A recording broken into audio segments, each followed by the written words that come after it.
quais áreas que você vai precisar ter um time, tá? Lembrando que eu vou falar assim da perspectiva de um publisher que já está há bastante tempo no mercado escalado.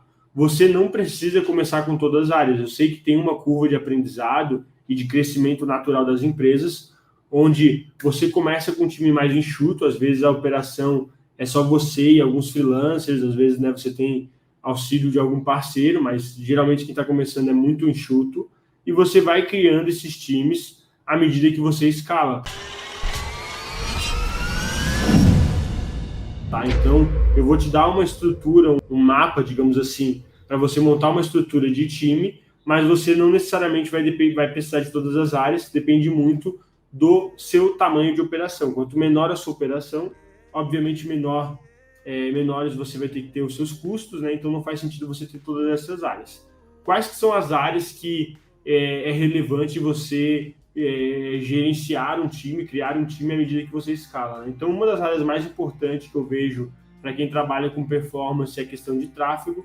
Sem tráfego de qualidade, estratégias de tráfego, você não consegue crescer os seus projetos. Muita gente começa nesse meio porque é bom em tráfego e acaba aprendendo o resto, né? Aprende conteúdo, aprende retenção, aprende a parte de tech, muitas vezes delega a parte de tech, né? Terceiriza, faz toda a parte de operações, mas tráfego é essencial para você que não depende de SEO, né? Se você faz tráfego pago, ter uma equipe de media buying, de tráfego pago, gestores de tráfego, é essencial para você conseguir escalar a sua operação, né? Ter mais consistência no crescimento da sua empresa, tá?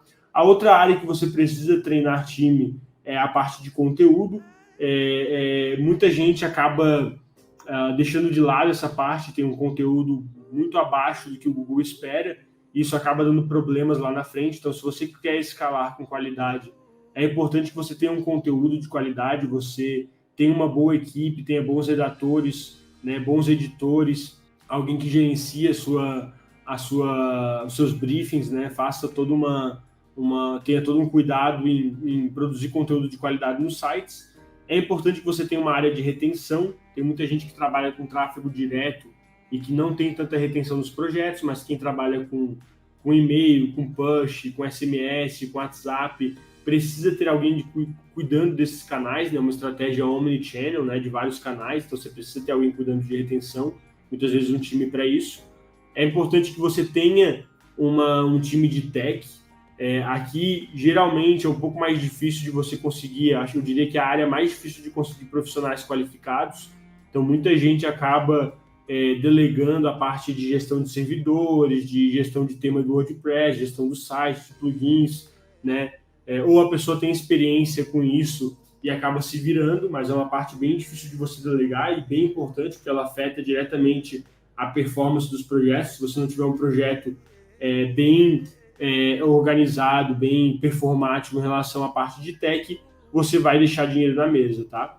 E o último ponto aí, a última área que eu acho que é importante você eventualmente criar um time é a parte de operações. Então, para gerenciar todas as outras áreas, lidar com pagamentos, lidar com novas iniciativas, lidar com treinamento,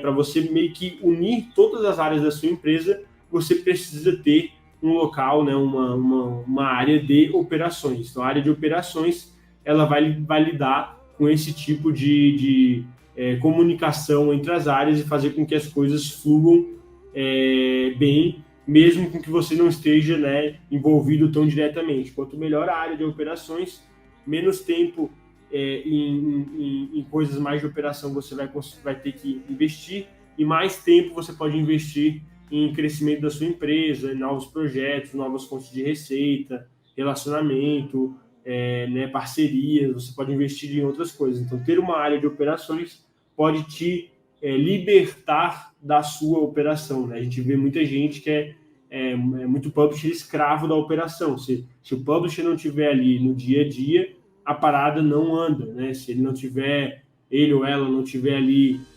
respondendo, né, se comunicando, olhando as campanhas, olhando a retenção, olhando o time de conteúdo, as coisas não acontecem. Então, se isso acontece com você, onde, né, se você não estiver presente, a sua operação ela não anda, é porque você está sendo refém da sua operação e você precisa, o quanto antes, aí, treinar essa área, tá? Dada que essas são as principais áreas da operação de um publisher, como que, por exemplo, a gente contrata, né? O que a gente olha, o que o Pedro, quando está lá contratando para novos projetos, olha na hora de fazer essas contratações, tá? Então, o primeiro insight que eu gosto de dar para vocês é contratar pessoas pelo perfil, né, e não necessariamente pelos skills. Na minha experiência, deu muito mais resultado contratar pessoas com a mentalidade correta, né, que estavam bem alinhadas com a cultura da empresa. Então, para você contratar bem em relação a perfil, você tem que ter bem alinhado qual a cultura da sua empresa, né?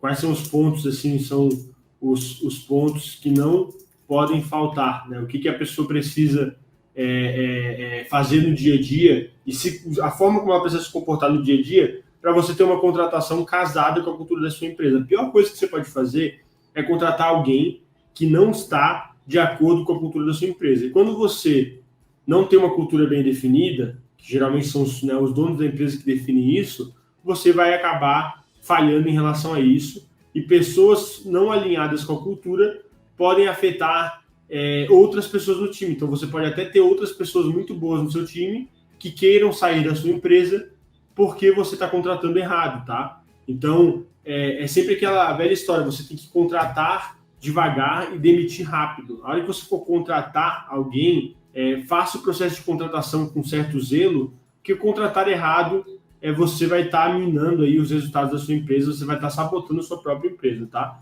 Então, você pode procurar pessoas pelo perfil e é mais fácil treinar elas em relação aos skills, treinar a pessoa em relação eu contrato uma pessoa analítica e com uma boa comunicação para treinar ela em tráfego. Eu contrato uma pessoa que escreve bem, né, que se comunica bem, que é organizada em relação ao tempo e que se comporta, né, da forma correta em relação à cultura da empresa para trabalhar na parte de gestão de conteúdo. Então, você treinar a pessoa para os skills que ela não tem é muito melhor do que você já contratar com certos skills. Eu digo isso porque tem muito profissional que ele já vem enviesado. Às vezes você acha que você vai contratar um bom gestor de tráfego, né? Porque a pessoa já é gestora de tráfego em outros projetos, e aquele profissional, ele já vem com certos vieses aí comportamentais, ele já, às vezes, se acha que é estrelinha, que já sabe o que tem que saber, enquanto que você, às vezes, pega uma pessoa do zero e treina ela do zero, e ela acaba performando muito mais rápido do que alguém que tem conhecimento prévio, tá? Então, na minha experiência,